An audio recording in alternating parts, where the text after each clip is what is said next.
Squid Game is the Netflix show that everyone is talking about.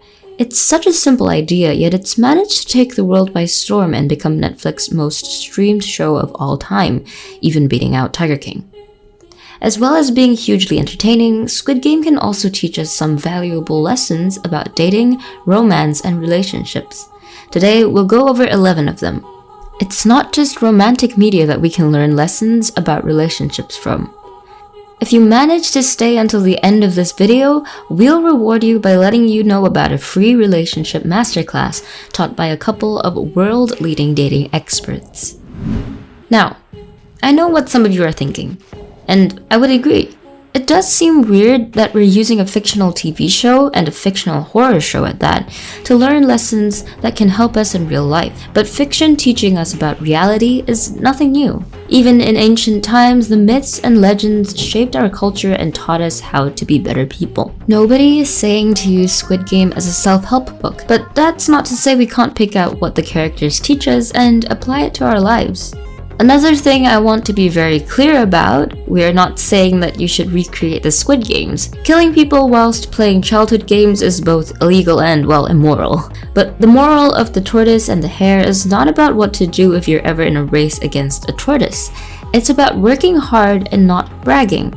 The lessons in the Squid Game aren't about what to do if you're caught in some kind of cross between Saw and the Hunger Games. They're about how to build meaningful and fulfilling relationships. But that's enough waffle for now. It's time to get on with the video.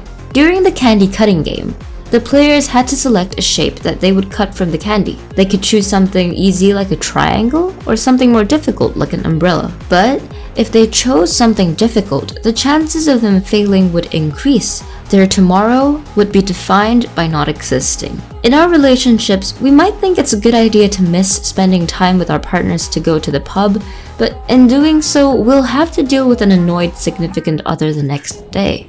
At the end of the series, our main character is a multi-millionaire, but he's still not happy. He's had to kill people and he even lost his best friend. No amount of money will ever be able to take away the pain and trauma that those games made him feel. When you're looking for a partner, don't just focus on their income. And don't think that being rich guarantees you a loyal partner. Instead, focus on growing together as a couple and becoming better people. One of the biggest flaws of human nature that gets highlighted by Squid Game is just how easily people will turn on each other. The goal of everyone there is to survive. In the real world, this can be equally true. People can use you for sex or money with no interest in what you have to offer beyond materialistic objects. Some people have lied, cheated, and made up feelings of love just to get sex, so be careful. Have you noticed that the characters who were kind to one another ended up getting further in the game than those who killed even when no game was being played? Some people seem to have this idea that kindness is a weakness, but the reality could not be further from that. Kindness not only helps to strengthen your bonds with other people, but it also makes you a better person who is in a better position to learn. In relationships, being kind will always get you further than being nasty. We all have those times in life when we question whether or not we can do something. We wonder if we have what it takes to get the job done or make a relationship work. In Squid Game, this kind of self-doubt could get you killed. In a relationship, it can make you lose valuable connections. Just like how the players in Squid Game would need to trust their gut instinct. When you're in a relationship, you can't be doubting all the time if you're doing what's best. So long as you're putting in the effort and listening to feedback. If you're finding this video helpful, be sure to like and subscribe. Click the notification bell if you want to be reminded when our videos go out. What could be more unfair than being put into the Squid Game because you lost money in gambling, or having to kill people you've grown to like just because you need to survive yourself? In the real world, it's unlikely you'll end up with that kind of situation, but there will be times when life just isn't fair. If someone you like chooses someone else over you, if a relationship comes to an end, if someone needs to put more focus into their work, none of that is fair. But when you accept that life is unfair, relationships can become better. Let me be very clear about this.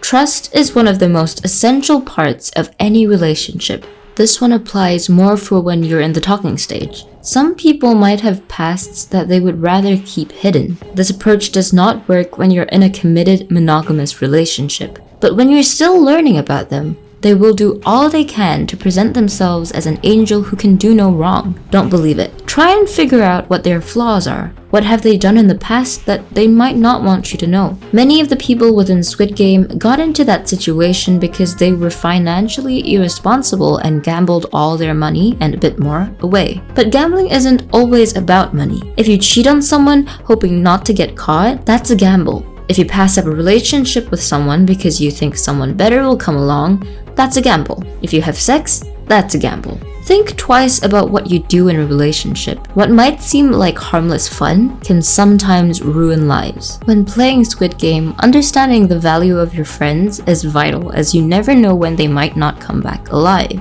In relationships, don't burn your bridges for a love that might be temporary. And by this, what I mean is, don't abandon your friends over a partner. Because if you break up, your friends might not still be there for you. Don't let your partner stop you from seeing your family. And there is nothing wrong with remaining friends with ex-partners who have helped to change you as a person. Unlike all other games, in Squid Game, the players try to kill each other even when there is no official game being played. In one scene, they're just in their room and they start killing each other off. When it comes to dating, people might hurt you to survive.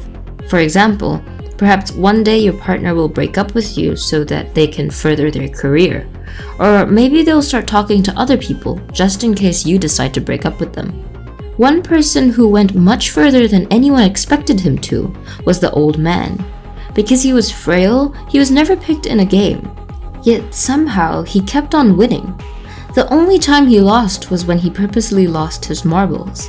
The reason he was able to survive was that he put his brains before brawn. In dating, many of us think that being the most powerful and flashy person is the best way to attract a partner. In reality, many will be turned off by this. Instead, being honest and kind and knowing what others want can be a better method. And there we have it, 11 things that Squid Game teaches us about relationships. Hopefully, none of you will ever find yourself in a situation where you have to play a childhood game to survive. But the lessons that the characters learned about building relationships can easily be applied to your own life. If you want to learn more about building relationships, look in the description. You'll find links to free masterclasses on everything you need to know about relationships. Before you go, be sure to let us know in the comments what Squid Game has taught you about relationships.